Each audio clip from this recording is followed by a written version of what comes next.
បងប្អូនដែលចង់បានហូបស្រែអាហារខ្មែរមកខាងភ្នំឧដុង្គបងប្អូន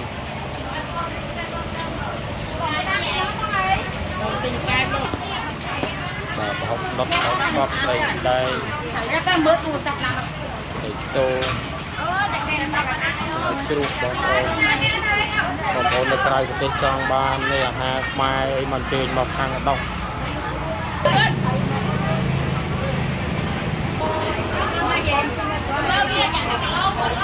ជួយចិត្តមួយណាក៏បានមក